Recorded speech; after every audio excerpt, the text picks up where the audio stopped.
We are here for regarding the concern that the people, the citizens here, the natives, they are complaining about they're facing some issues. As stated by the people, they are telling that 3 months ago, while the build-up of this industry, there was a lot of smoke producing. But now, if you see, there's no smoke. But then the people are telling that they are having some kind of sensation, they are having that burning issue in the skin. So can you brief us on this? Well, if you want me to explain from the beginning, yes. Then let me tell you, this project was conceived in the year 2016. And 2016, I think we took this allotment of land for the Ferro Silicon plant. And thereafter, we had all the clarifications from the industry department that this is an industrial land meant for, and this is the only biggest industrial estate in our state.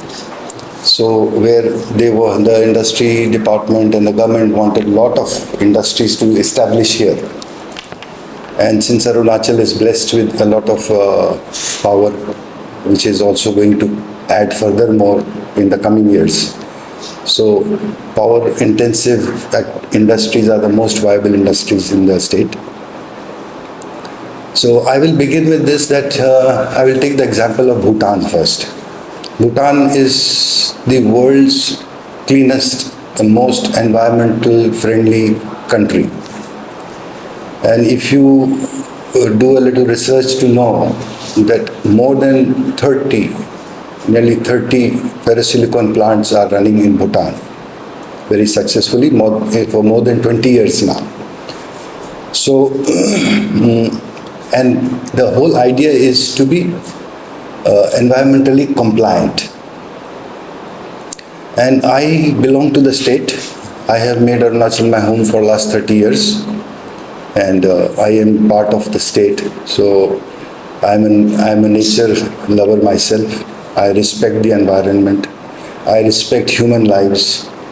I respect the health of everybody, not only outside but inside, whoever are working with us. So considering all that, we have made one of the best state-of-art ferrosilicon industry in our state.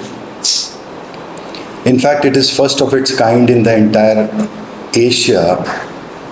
Mark my words, I'm saying the word Asia does not have the kind of pollution control device the way we have done. If you even go to Bhutan and see, the ferrosilicon industries will be emitting some pollution, some smoke.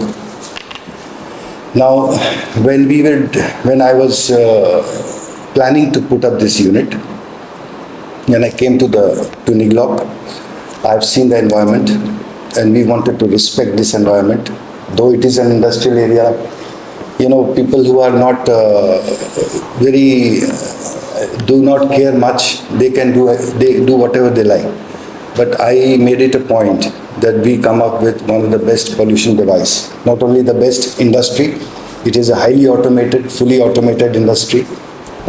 As you may have seen today, everything is automated. There is nothing which is in the technical side, nothing which is much held by the human this thing. Mostly the other physical work is done outside the plant. Now, coming to the point is that when I was conceiving the idea of this plant, we have checked the environmental norms all over the world. What is the emission norms outside the country, let us say in China or in Europe or in America or in India. So I must tell you that India has emission law which permits up to 80 meter cube emission from the district. So if you go to anywhere in any industry in India, you will find 80 meter cube emission is allowed. Europe has, I think, somewhere around 50 meter cubes. China has about 140 meter cubes. So they allow that much. And you will be happy to know that we have installed a system which is 25 micron cube emission, which is one of the world's best. It is better than a European standard. This plant, the gas cleaning plant we call it, not the pollution control plant. There is no pollution. We don't call anything pollution here. We say that this is a gas, and it is termed as a gas cleaning plant. So our gas cleaning plant has a norm of 25 meter cube, which is below even the European standard. Why it is so? When I was doing the planning, that time our consultants, they told me that they have put up one unit like this somewhere in Oman, in Middle East country. And here I have Dr. Rao with me, who is a consultant of ours. He's got a 40-year experience of the industry. The company which he is, 𝐀𝐥𝐿, who's from where they have all come, they had set up a plant in Middle East, and Middle East people, you know, they have a lot of money also to spend. So they want to do everything the best.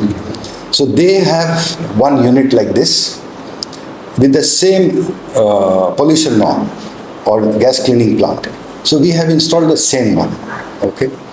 Now that is one. Now coming to your question, that now people are saying that now it has become smoke. If there was smoke, that was during the stabilization period, because we got, our power came very late.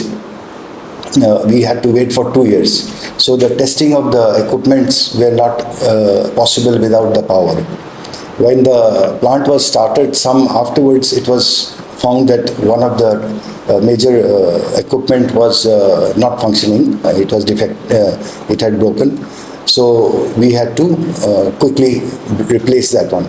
So it is now a smokeless plant. As you can now see that there is no smoke coming out at all. And see the concerns of people that now that the smoke is not there, earlier they said there is smoke, so they were complaining about that. Now there is no smoke, they are saying now the smoke is, you know, giving them burning sensation. But for your information, we are just installing a device.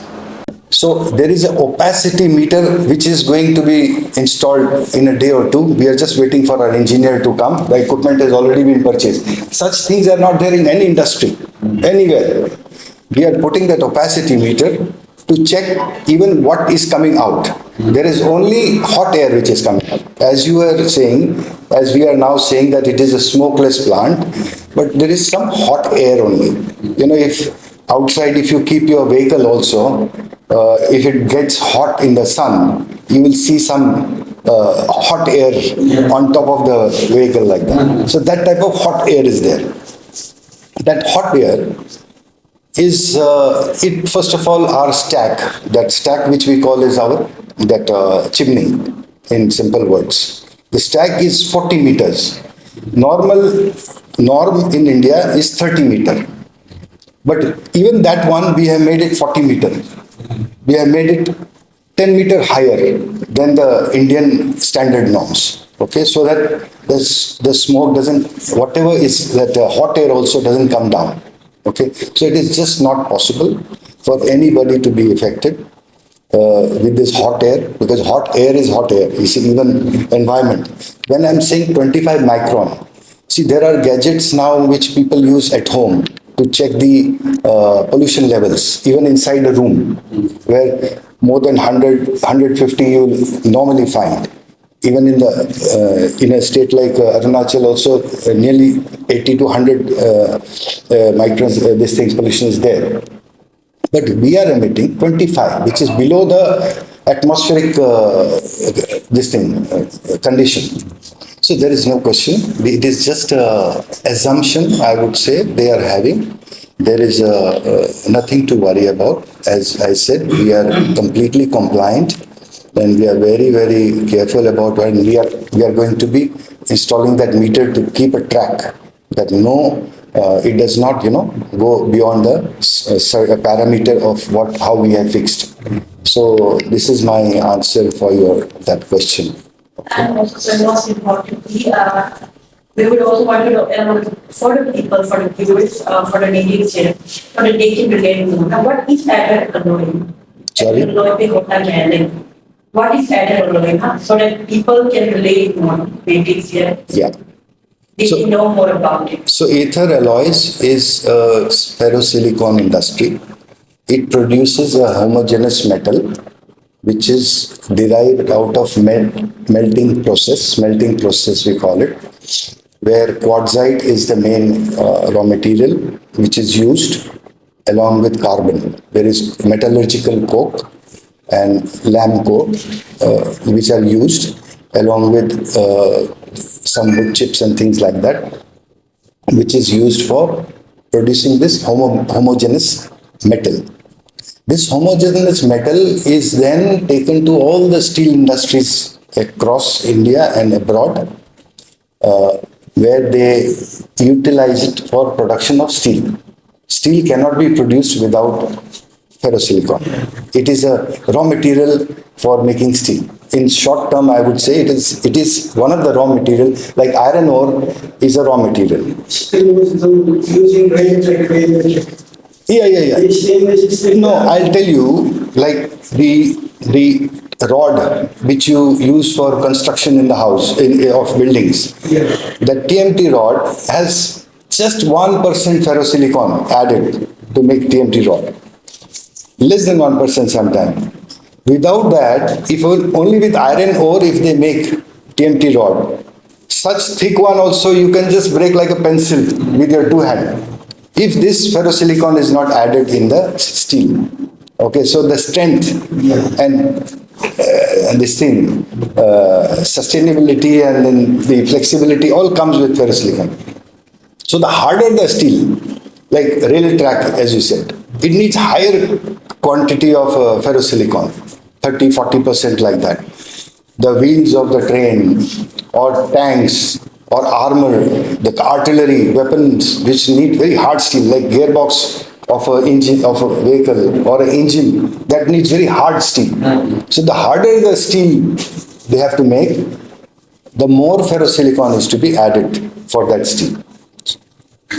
Okay, so this is the product which we make here, and it is not only Indian market, we are also exploring foreign exchange for our country, because some Koreans have already visited our plant from South Korea. One of the largest steel manufacturers in the world, called POSCO, they have visited our plant. They have themselves said that we have not seen a plant like this in India.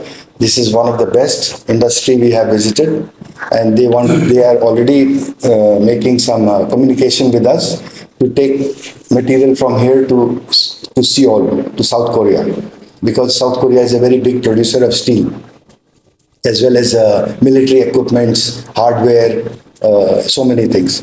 So a lot of companies are approaching, even Mitsubishi from Japan has also approached us, Nippon Steel has approached us for procuring, because we are producing the highest grade. This grade which we are producing is called 75 grade, which is not produced in any other industry in India, neither in India nor in Bhutan. So we are the only industry which are producing that grade which they require for making the best steel. We are now actually, you see, it takes a little time for a large industry to set up everything. Because of the delay, because of the power delay, a lot of things got little delayed. We are putting a equipment called densifier. So the densifier, because this pollution system, this gas cleaning system collects all the dust, just emits out hot air. Now all what is even in the smoke is taken out in fine particles. It's all collected through a densifier and will directly be loaded in trucks, which goes to making cement. It is used for making cement and fly ash. It is for making some high quality bricks. High quality bricks also, they use it for that. So right now we are not able to dispose of, because that equipment is being installed now. So once that is done, in a month or so, that is also going to be sent to such industries. Can you add up a line so that people can be more assured about it? So, see, from my side, all I can say is we are very compliant people. We respect the rules and regulations very carefully. We do not flout. I have other industries. If you would come and see, and we have been acknowledged for our standards. In the other industries, there are multinational companies who are working with us. People from Denmark, people from UK, they have all admired the way we do our work, not like any other industries. So that is what I want to ensure my brothers and sisters and people of Arunachal is my family. They are my very immediate family. I want to say these words to them that please do not have any apprehensions about anything. We are very, very compliant, and we are very, very always. How much I love my life, I love everybody's life, everybody's health. So we will never do anything to disrespect human life, and we respect them also.